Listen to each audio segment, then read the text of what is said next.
Welcome back, folks. Welcome to another very special episode of the SoulTalk podcast.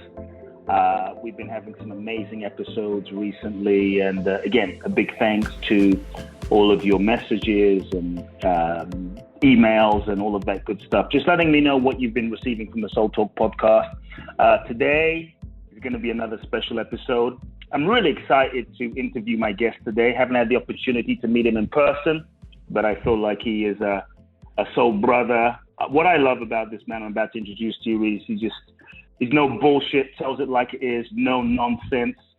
He is a Scottish, the first Scottish personal development expert I know of. He's an author, a speaker, urban philosopher. He's written 2 no-nonsense New York Times best-selling books on personal development. The first one you've probably heard about, Unfuck Yourself, Get Out of Your Head and Into Your Life. Also, Stop Doing That Shit, and Self-Sabotage, Demand Your Life Back. I think, folks, you can see where this episode is going to go. Get your pens and papers ready. Welcome to Soul Talk, Gary John Bishop. Welcome, Gary. Awesome, Kute. Thanks for that magnificent introduction. It's great to talk with you. Yeah, it's great to have you on, man. So listen, I grew up in England, and when I grew up in England, there wasn't, much, for the UK, there wasn't much personal growth and self-development happening.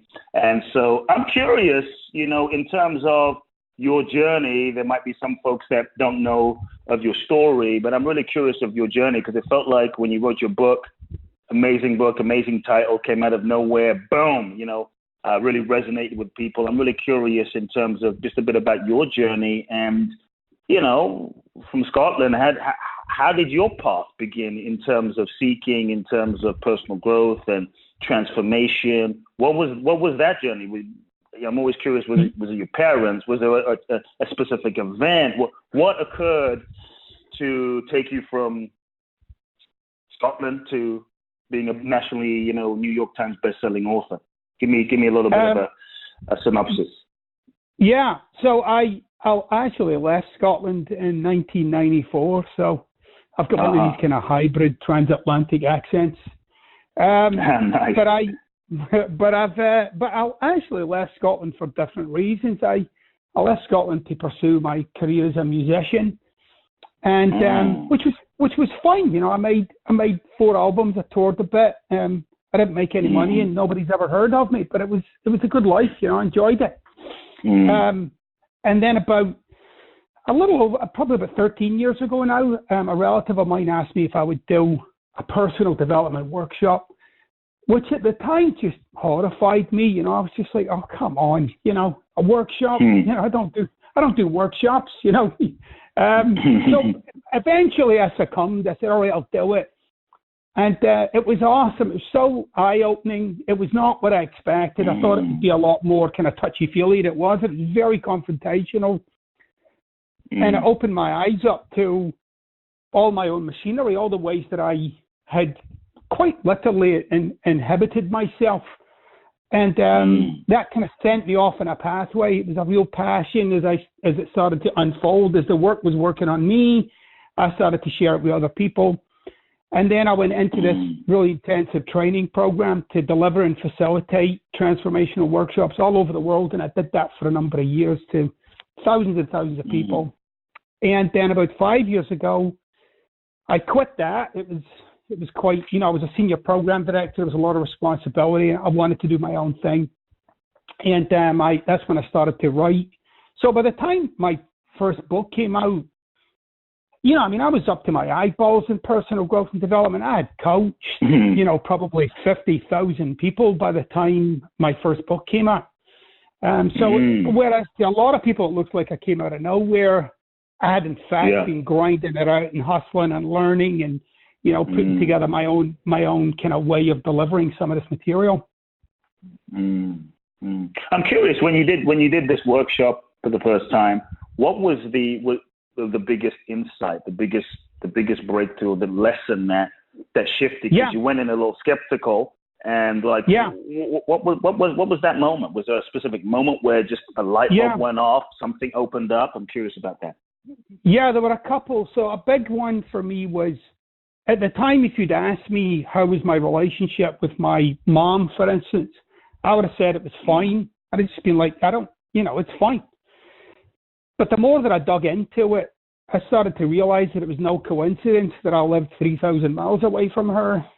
And I started to realize that the distance wasn't just in miles, that there was something there that I'd put there that I could never quite seem to figure out what it was. So I very quickly started to come to terms with how much I'd withdrawn from my mom and how I'd blamed her for certain things. And then as an adult man, kind of just made all that okay. But how the relationship had turned out, I wasn't, for all intents and purposes, I just wasn't a loving man with her. And then when I joined the dots, I could see that I wasn't a loving man in my own marriage. Like I'd become this hardworking, single-minded, driven kind of human being. Not a bad guy, I was a good guy doing good things. But that's on one hand, but on the other hand, I was an asshole. Like I just wasn't the guy that I thought I was. And so there was those big moments of realization where it was like, oh my gosh, there's these massive gaps between who I think I am and how I actually am in life. And that was confronting and a little bit frightening. But then I started to live into that. I started to experiment with myself and take myself on. Like, what if I was truly the expressive, loving man that I would say I am, but there's no reality for it in my life? And that's when I started to break out some old patterns and take my life on in new ways and create new relationships with the people in my life that I love the most. That's beautiful. I love that. I think sometimes it really takes telling yourself the truth, and there's so many ways we bullshit ourselves. And so for those that might be listening in, Gary, and maybe they're estranged from their parents, or they have issues with their parents, or they're unresolved with their parents in some way, incomplete, anger, resentment. What would you suggest? Is there based on your experience, what can they do? Is there a first step? Where do they start? Well, I think you gotta. The first one is it's a very touchy subject for a lot of people, and that should be screaming something at you if it's a touchy subject for you, right? If that should be telling you something right there, or if you're totally numb to it, that tells you something about it too. Now, we all relate to our parents and our past in very distinct ways. If you are resentful, you are estranged from your parents, and again, people will say, well, I'm okay with being estranged from my parents. I know, but if you actually listen to somebody like me talk, you'll realize all of that stuff is coming up in your head. Like it's all coming up. Try on the idea that that's all suppressed and pushed down, that you don't actually get to be yourself when you're hanging on to this. It's often very challenging for people to see what they're hanging on to because they've become so accustomed to it. So what I start with when I used to have clients, I would say, look, imagine you could take all this stuff out of the way. You could get it all out of the way. What would be there for you in that person?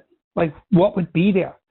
And initially, people will fight for whatever's in the way. They'll say, well, it's not out the way. And I'll say, well, but imagine it is out the way. What would be there? And the more you do that kind of work, you start to realize what's in between you and that person. And if you take out the idea that they put it there, right? And I know that's not easy for people to hear, right? People are and say, I didn't put it there. Regardless of that, right? If you take the case that you could take it out, what would be there? And at some point in that process, you end up at ground zero. And what's actually there between people and their parents is something called love. That people actually, if they could remove everything, what would be there is a completely unrestrained expression of love. And whatever that is that's got in there, right? It might have been your parents did some shitty things. Your parents might not have done anything. You might have felt as if they neglected you or didn't care about you or were more interested in themselves.